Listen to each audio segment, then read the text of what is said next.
So there's a lot of ad blocker drama going on right now, and I thought I'd just make a video to give you my thoughts on that. So if you haven't heard, YouTube is essentially threatening users that if they use ad blockers, they're going to make it so they can't see videos. They're also saying that's against terms of service and that you should uninstall your ad blocker immediately. Obviously, this is causing a pretty big uproar, and I figured it makes sense to maybe talk about a few pieces of it. Before we begin, I just want to talk about my personal market stance in general. So I'm definitely a capitalist, and I am definitely pro free markets without any intervention. Being pro free market, in my opinion, also necessarily requires you to adopt a in favor of competition stance and being against anti-competitive behavior. This also means making things like monopolies not present in a free market. So when I'm thinking about this problem of ad blockers and YouTube's response and then users' response to YouTube's response, I'm doing it from the stance of a pro free market and capitalist market structure. The last general topic I want to cover is why businesses exist, because sometimes there's a misconception here. So for-profit businesses exist for exactly one reason, and that's to make a lot of profit. This is further true for publicly traded companies, ones that people can invest in. So people that invest in a company, they expect to get returns on their investment. And the only way you get returns on your investment is if the company makes a lot of profit and they can return that to investors in the form of dividends or increase value in their shares. So it's worth keeping those facts in mind anytime one is to evaluate the behavior of a business. Okay, so when I think about the ad blocker fight, I see it as in two separate buckets. I see it as in ad blockers as it pertains to YouTube, and I think of ad blockers in general, because blocking ads on YouTube is not the only place where ads can get blocked. As far as ad blockers on YouTube, I'm actually generally in favor for them. And I know you might be saying, well, that's weird. Aren't you a YouTube creator? Don't you care about the revenue you get? And yeah, I do, but it's not more important to me than my principles. And I do think ad blockers are important in the ecosystem of the internet as it is in 2023. And you have to keep in mind that ad blockers have been around for quite a while, particularly on YouTube and elsewhere, probably at least a decade. And that includes tools that are delivered as Chrome extensions or DNS tools or just some other software that helps prevent ads, such as Brave Browser.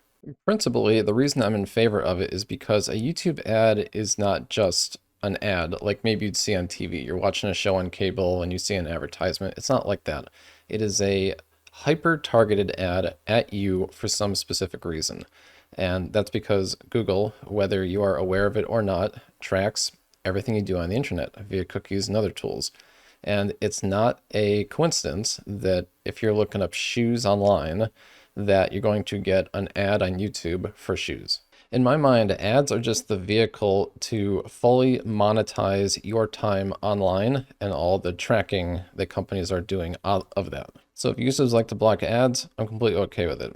Now, on the opposite side of that coin, I am also completely in favor of what YouTube is doing, and that's because of the free market capitalist in me.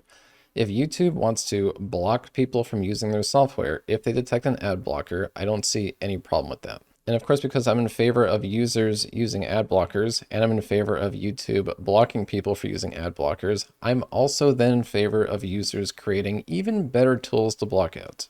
And I think this is okay because the end result is going to be better ad blockers and people are going to start considering alternatives to YouTube. I think that's a good thing because I think competition's a good thing. So let's skip down a couple of lines here to YouTube's stance and talk a little bit about the economics of it. So YouTube's entire argument for wanting to block ad blockers is the fact that their entire service is based on ads being served to you, advertisers paying for those ads to be served. And really, this is largely true. If 100% of the ads were blocked, then YouTube would not make any money, and then they would eventually go away. That's absolutely true. But it's not exactly that simple because YouTube Premium exists. And the thing about YouTube Premium is that they are charging $10 a month. Actually, they're charging more now. And YouTube boasts 80 million subscribers to YouTube Premium. And this 80 million is up quite a bit from 2022, which was also up from 2021 and so on. It's gotten very popular. People have shown that they would prefer to pay for a YouTube Premium subscription and not receive ads than not pay at all. And I'm actually one of those users. I have a YouTube Premium subscription. So for 80 million users at $10 a month, that's $800 million a month.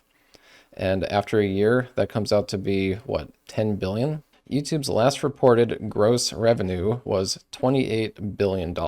This means that YouTube Premium represents approximately, what, 35% of it? So that kind of revenue, I start to wonder why they care. So the next thing I want to talk about is mobile versus desktop. And this is extremely important because this is one of the main reasons why I have YouTube Premium, is because I don't know of any way to block ads on the YouTube mobile app. I do understand that there are third-party applications that can serve you YouTube videos, but those feel a little shady and maybe not as reliable, and it definitely probably wouldn't be the same experience as the YouTube mobile app, so I like to stick to the original one.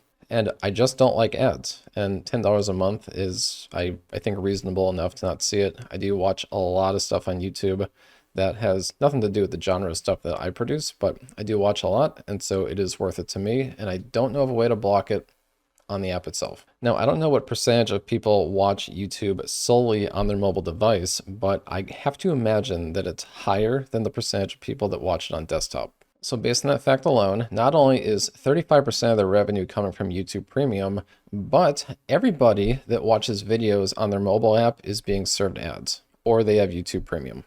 And then there's the percentage of people on desktop who will watch the ads anyway of certain channels, or they just don't have ad blockers at all for whatever reason. So I just really wonder what percentage of YouTube's revenue is actually threatened by people using ad blockers. And I don't actually have that answer. So let's talk a little bit about the blowback from this. So nothing is without its consequences.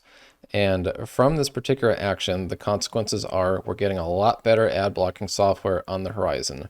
Yes, they have reported that the data does show that there's lots of uninstalls from the current ad blocker, largely due to YouTube's threats, but there is a meteoric increase in installs of newer tools to block ads. And that's the Chrome extensions and the other tools. You then have Brave browser, which is also committed to blocking ads as part of the browser itself. This whole thing is also resulting in people threatening to cancel their YouTube Premium subscriptions, as well as attempt to go elsewhere in the market, things like Rumble or elsewhere. Which again, that's all perfectly fine. Competition is wonderful in a free market. So where do we go from here? Well, I think we just have to monitor the situation. I have a feeling that YouTube is going to regret going to battle with ad blockers for a very small portion of their revenue. So enough about YouTube. Let's talk about ad blockers in general. So it's not an uncommon fact that large companies depend extremely heavily on ads.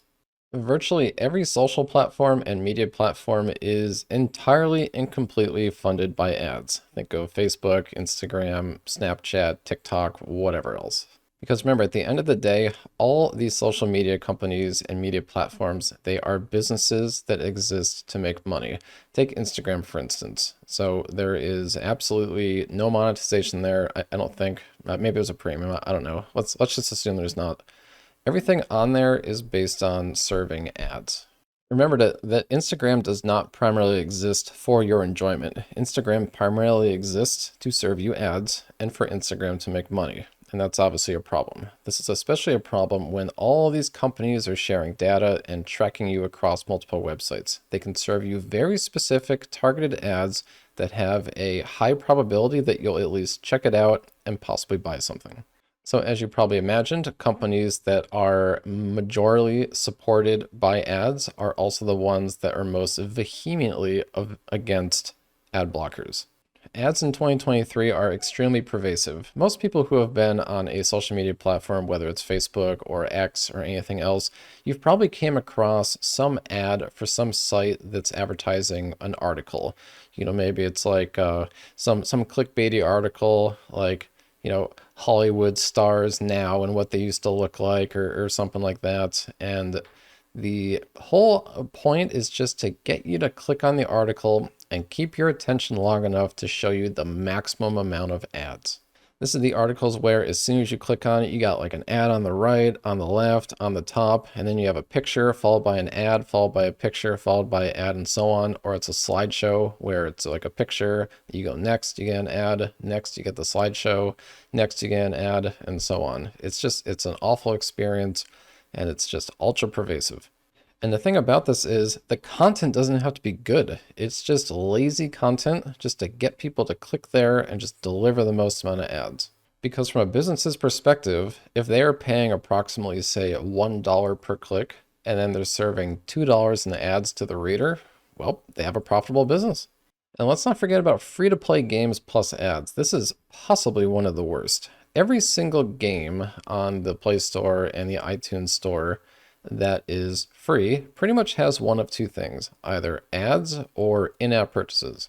And once again, a lot of the games are really lazy, they're really bad, they're just designed to capture your attention just long enough to serve you enough ads.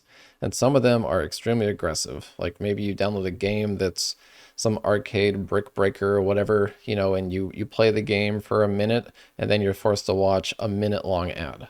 At the end of the day, this is all to say that you are the product in the end. You are the money-making product that companies want to use their products so they can serve you ads. And there's two things that you can do immediately to make yourself less of a product. And that's use an ad blocker and block the trackers. Because if they can't track you, they can't do targeted ads. And if you have ad blocker anyway, even if they were tracking you, you won't see the ads. One such way is Brave Browser, which is the Engineer Man recommended web browser for everyone. And finally, imagine for a second a world without ads. So if there weren't ads, what would it look like? Well, it would probably be a lot of products that you would have to pay for instead of viewing them for free and being the product. And honestly, I don't have a huge problem with that. I think it's perfectly okay to ask for a reasonable payment for a product, because what this promotes is it promotes needing to make the product good, and it also promotes a lot of competition. If somebody sees a product being made that's subpar and it's being sold for $10, then another company can make the same product but better and sell it for $8. That's the foundation of a free market system. But so as long as ads are the payment, then we're just going to get cheap content and cheap games, cheap articles. We're going to get lots of clickbait because the only purpose is just getting your eyeballs on more ads. So in conclusion, I guess we're going to see what happens. We're going to see what it looks like on YouTube going forward. And in the meantime, keep blocking those ads. I think it's a great idea. I do it as well. And if you want to block the ads on the Engineer Man YouTube channel, be my guest. You're not going to hurt my feelings. I'm 100% sure it's going to be a ton of differing opinions on this topic, so I definitely want to hear what you think below in the comments. Let's get a discussion going about it. Tell me if you agree with me, if you disagree with me, whatever you feel like. It's completely okay. Regardless, I hope you found this video informative. I think it's a pretty fair take, and as always, I really appreciate you watching, and I hope to catch you on a future video. Take care.